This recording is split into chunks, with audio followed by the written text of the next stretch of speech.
Hello everyone, welcome to our Books Before Babies TV show. This is yet another exciting and amazing day as we go live for our Books Before Babies TV show. This is an incredible, informative, educative and fun platform where we amplify voices of young people as they talk about issues that affect them on their daily life. We also dissect issue by issue as we dive deep into different issues that affect them in their different environments like home, school, workplaces, and in their relationships with their family, friends, and relatives, among others. In this show, we empower girls and young women with correct information to build their self-esteem, confidence, so that they can make correct life decisions and also enhance their demand for essential sexual reproductive health services like family planning. In this show, we also seek to support young girls and young people to speak up against harmful practices like gender-based violence, child marriages, female genital mutilation, among others. And just like the name of the show goes, Books Before Babies, we also want to ensure these young girls stay in school. My name is Shabella and I'm your host today, and with me here are amazing young people, and we have a very interesting topic we are going to talk about today, which is substance abuse that has been very common among young people. And before we go deep into the topic, let me allow them to introduce themselves. And as youth, we are young people, I want you to mention something that you love doing in your leisure time as you introduce yourself. Hello everyone, my name is Kaita Umar Jr. Yes, I'm a youth champion, a youth advocate. Yeah. For me, what I love most, I love music. I love to socialize with other people, and photograph as well. So that's it. Yes, hello everyone. My name is Amoding Barbara, a student at Makara University, and what I love listening to music as well as hanging out with friends. I'm Sebastian John Macbell. I'm a musician, a student of Francais, and social and very open to everyone. Jolly, yeah, that's me. Hello everyone, my name is Navasa Rachel, a youth champion. What I love in my free time, I love singing a lot and traveling. I also love doing business.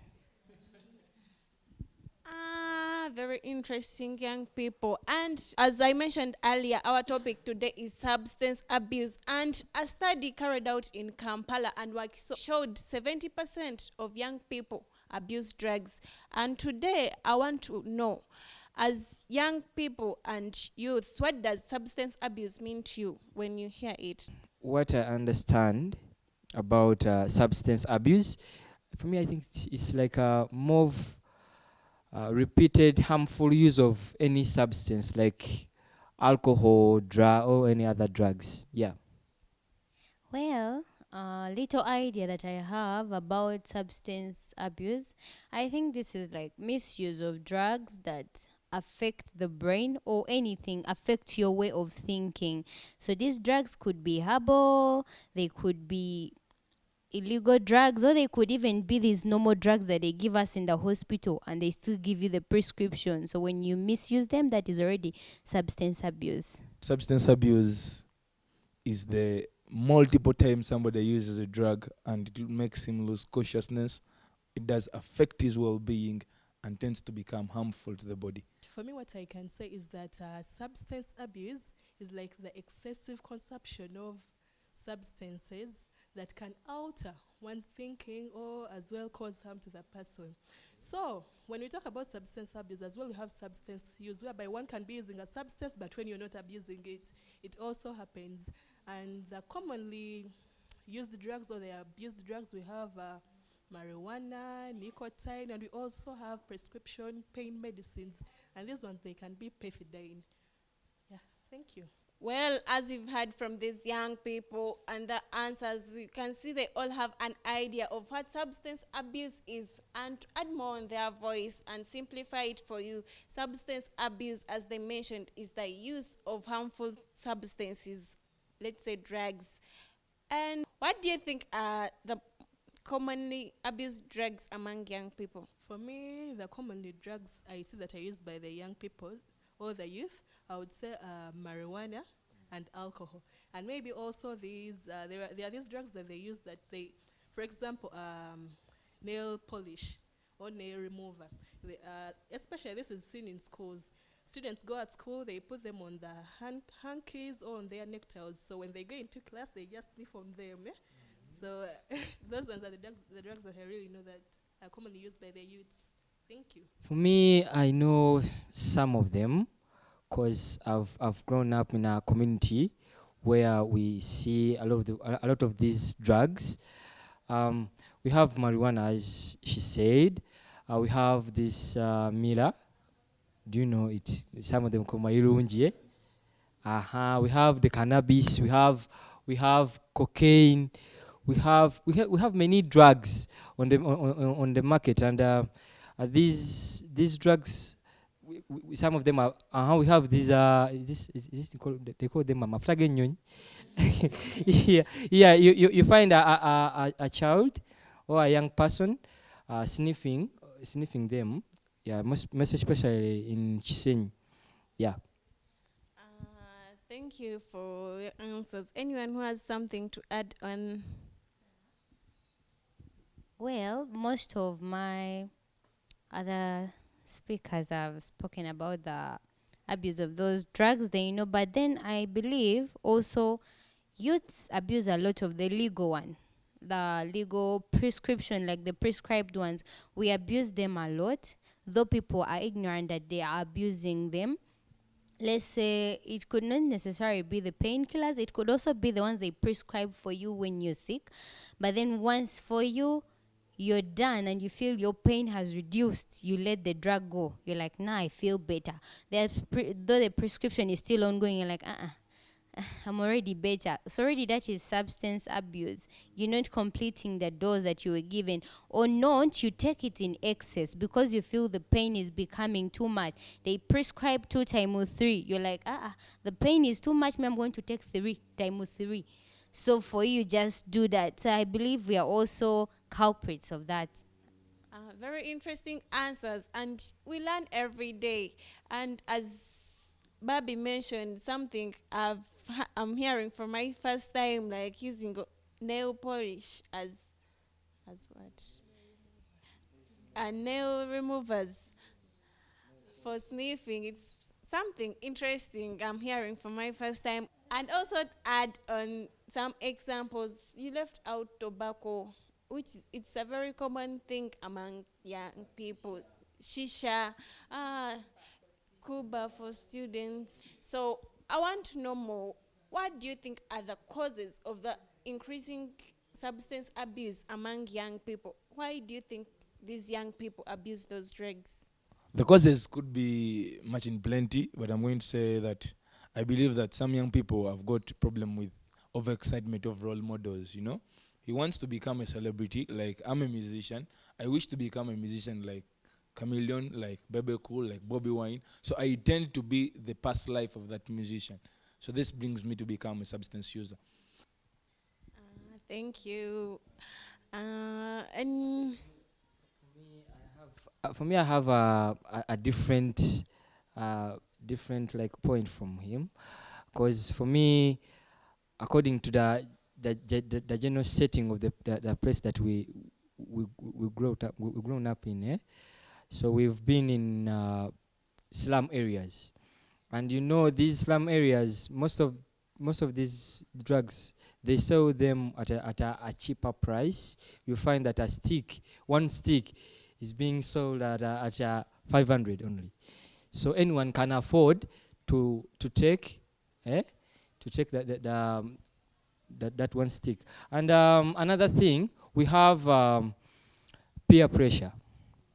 Yeah, you see when you are in a community where other people are using these drugs like marijuana, they tend to pressurize you to use these drugs. Yeah, for me I think that is one of the main causes. It's peer pressure. Yeah, so what I can add on is like to boost confidence. Like some people, all the youths, they end up using substance so that they could boost their confidence. I can give a scenario. By the time when we were in year one, we had a student, we used to study with him. But for him, remember he was this shy person. For him, like to fit in with us, he used to take alcohol. And he used to come in class wearing shades, you get. So that when he enters, he'll be like, hello, hi, then he sits, then that's when he starts talking to us. So you see the main reasons why he was using or abusing the drugs, that he needed confidence so that he could fit in with us.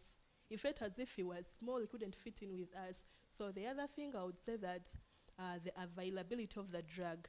Remember, in slums, there are very, very many drugs that are available. You can easily access it. For example, the one they chew, I don't know. Maironji. It's available. Even at 200 shillings, I think you can get one. The slums, yeah? I think you can get one. So that is accessibility to the drugs. Makes it easy for youths to use the drugs. Yeah. Rachel, you have something to add on? I think also it is stress. Stress pushes you to use those drugs. And I would say, like, you feel there is too much pressure from everywhere, so you get caught up in the middle.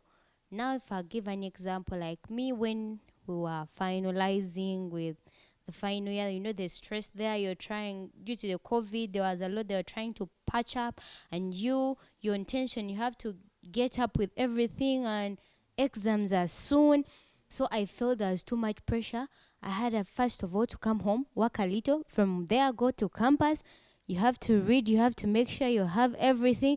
So I felt the pressure was too much. I needed to balance it up or catch it up at least to make sure I read. So I opted to do the night shifts. But then I know I'm a good sleeper. I love sleeping a lot. So I had to find out where I could keep alert. So in that process, I had to look for something. I inquired from friends, like, what can I do? Some told me rock boom. I tried it. It didn't work. For me, I still slept. So in the middle of all that, then I asked some boys, and then they told me, my runji can work for you. So I said, okay, if it can work, I know I can easily access it. So I went, I bought it because I needed to catch up. The tension was becoming too much. I didn't want any recheck. I wanted to pass highly. So, of course, in that process, I went and bought it. Though it also didn't work for me very well.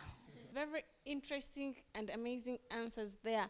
And I want to know one thing I've heard of about a family background issue that it also brings about substance abuse. How true do you think this is? I think some of them, for me, what I know, it's from family background. When your great grandfather or grandmother was using alcohol, or you have someone in family who was using drugs like marijuana, maybe it can be part of you. I don't know how true it is. Maybe scientists can help us, but me too, I would disagree, because if, like he's saying, from great-great-grandparents, was I there? Was I now? And I wasn't there. So meaning, how true? I doubt it, because I wasn't there to see them. Because in most cases, we adopt from what we see. So I wouldn't agree. I didn't see the great-grandparents. So how comes that thing is following me up? Like, I also believe that, I believe in it. Genetically, it's true. If, like what she said, that she's like saying that it's because, like, you've been seeing your parents taking alcohol, then you take. Not only that, genetics, see, it's also there. There are some families, their great-great-grannies used to take alcohol, yeah? For us, we call it a jodi. Used to take that local what? They used to take it, yeah? That you find your father, maybe you're surviving. Guy is not taking it, yeah? But you, the son or the daughter, you are pro. Genetically, it came, it moves in traits genetically. I believe so. For me, what I disagree is maybe these parents are the influencers of this thing, but not the genetics. Because you might find someone is a Haji, but the daughter or the son is very good at taking these drugs. Maybe the influence of the people that he or she is seeing around the community or in the society is the thing that triggers someone to be using these drugs, but not the genetics. For me, I don't believe, and I disagree with this. All right, well, thank you. That was a discussion right there. And I believe scientists maybe should come and help us about that. But let's not ignore the fact that many factors can bring about a character. Your environment, your pressure, your family. Remember, your family is your first people you know. So let's not also ignore that you can get that from them. And you're still watching the Books Before Babies TV show, and I'm your host, Shabella. And as we go on, I want to know how these drugs, how do they affect someone? If you're abusing a substance, let's say you're taking alcohol, you're smoking, how do you think they affect them? Anyone who wants to go first? Rachel? Well, those drugs, there's no way you take them and you don't have any side effects, because definitely they do have side effects. They have them emotionally, physically, psychologically. There is always an effect about that. So I would say maybe psychologically, or I would call it mentally, you lose conscience.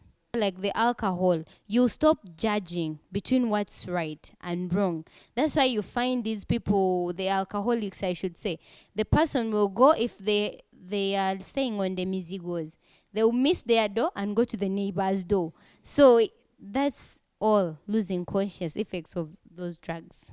Thank you. Now, these drugs are very, very bad to a big extent. I have a friend who normally takes these drugs, and when he takes these drugs, sometimes he can even forget that this is his phone or this is his trouser, and he comes to pick somebody's and says, but this resembles, this is mine. So in any case, the mind loses control of what is mine and what is not mine. What I can add on is like increase in risky behaviors. Which behaviors are these? We have theft. When someone abuses drugs, most cases, that person won't be in their right mental state. So the person may take, like, let me say, a crate of beer. That person is going to lose their senses. So the person may see a phone, which is an opportunity. That's an opportunity. That person is going to see a phone there. Then that person is just going to grab that phone and take off with it. Then the other risky behavior, what I can say is that domestic violence. This is especially seen in homes. For example, me, personally, we have this family friend of ours. So the dad takes alcohol. Not these mania 2 bottles, sijui 5 bottles, but crates, even Marua. I don't know how they call Marua in English, but I know it's called Malua.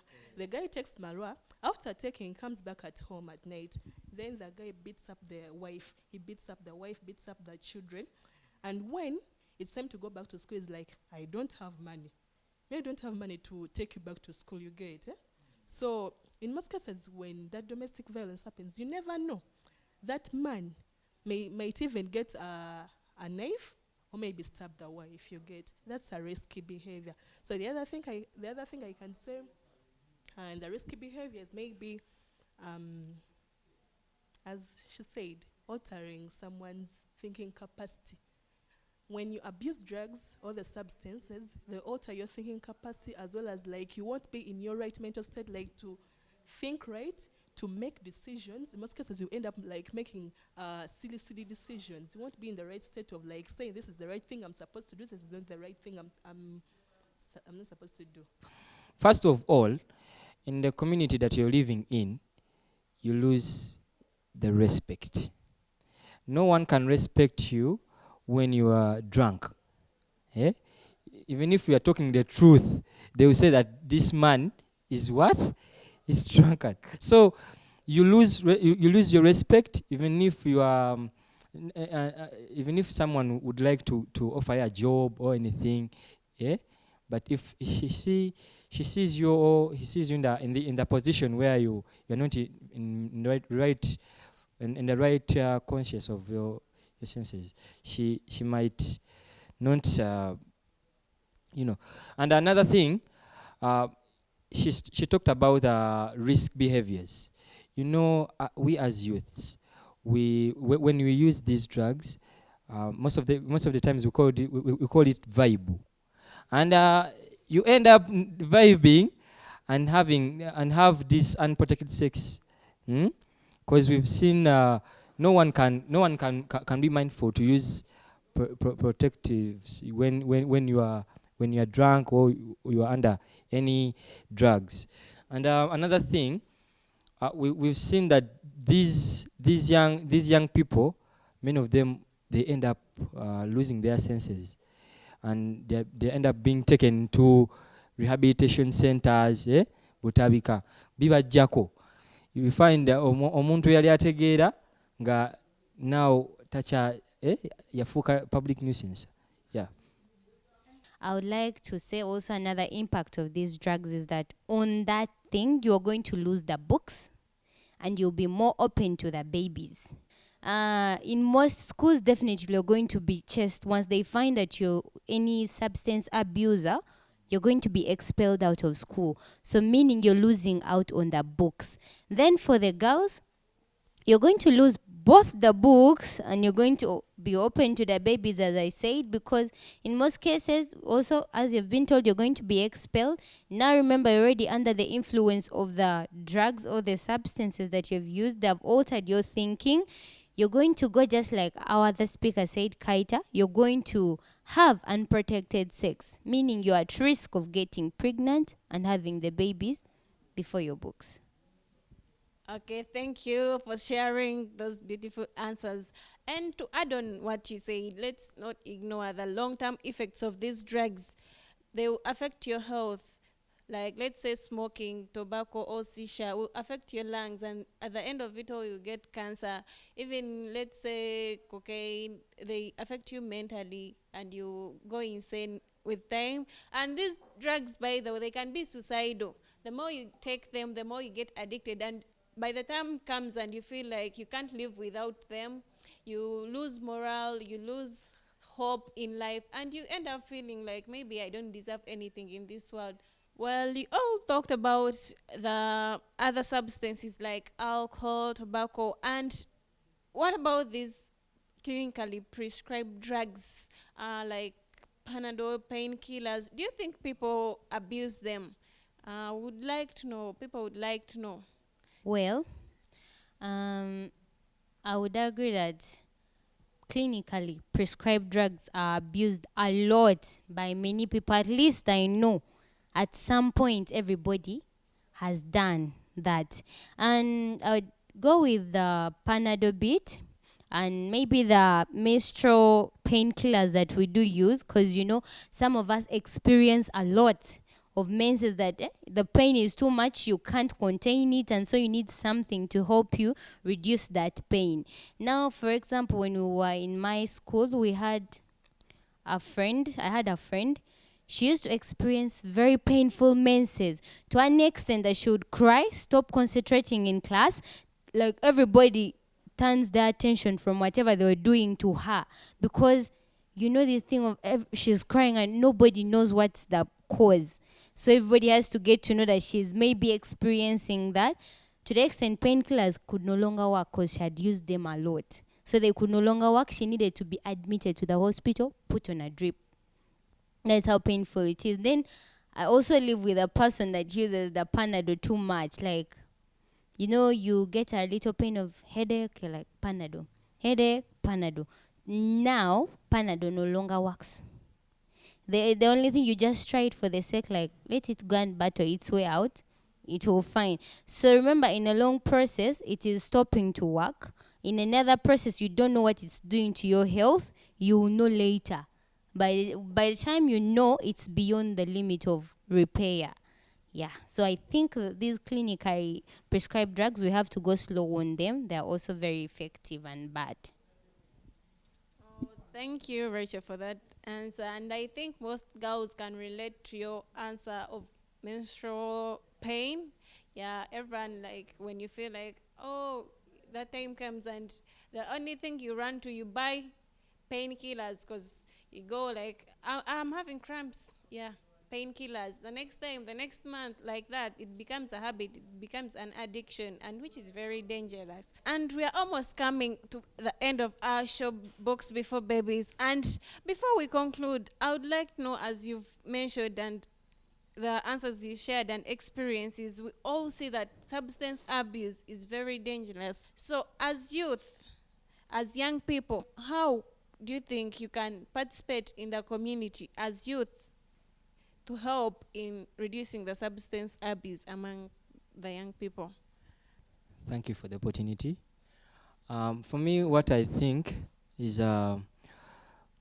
it's we who are responsible to create more awareness to our fellows that these drugs are not good to their lives, and we have to interact with our community leaders to help us, because most of the times these older people and these community leaders, some of them they take these youths to be like a nuisance, yet they can sensitize them and leave those drugs, but if we abstain them, or we send them away from us, then they will continue to use those drugs. So I'll end up suggesting that we as youths, we have to create more awarenesses and engage more of ourselves in other activities that can be good to our lives. Okay. Me as well, what I can add on what you have said is that engaging ourselves in activities that help in building up the community, which may include like community cleanups, which like this can help one like not to be so idle. It keeps you busy, so that you cannot be there thinking of taking drugs. Yeah, thank you. Yes, thank you for this opportunity. I believe that there are many things we could do to solve these issues or this bigger problem of substance abuse. Like, one is being in negotiation with our family members and close to them. So the more we talk to our fathers, our parents, we get to know them close to us, and they can advise us before we make any mistakes. We need to build that bond between the families so that we are together. My mother is close to me, so if I'm going to do anything, I think my mom will be the first person to tell me that's wrong. If you're dreaming of this, please, my son, that's very wrong. The other point I would stand to say is that we need to be close to fellowship groups. Sometimes when you're close to fellowship groups, this could be like religious groups, this could be like activity groups, like, let me say, the music groups of composing songs, maybe football. So these things tend to occupy us and give us more of the time than we waste to be alone.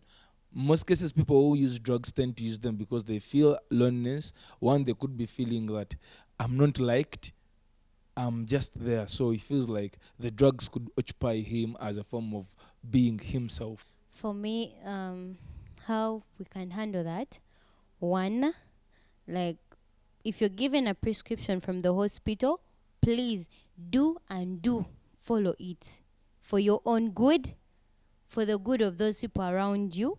Please do follow that prescription. Then if you feel it's too much, you can't handle, but you feel you want to stop it, go find people who have passed through the same situation you're in.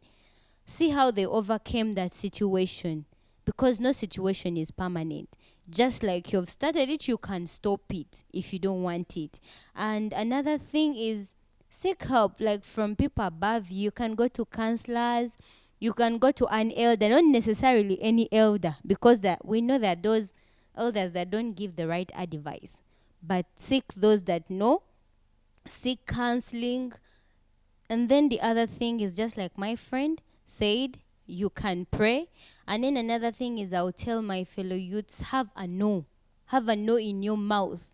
Like, don't follow everything like the vibe, because But now we youths are like we are pressured by that vibe, njagala vibe, that whole issue. So you end up finding yourself doing something you're going to regret for the whole of your life. So have a no in your life always. Have a no to something. Say no to those drugs that are going to ruin your life and your future. Thank you.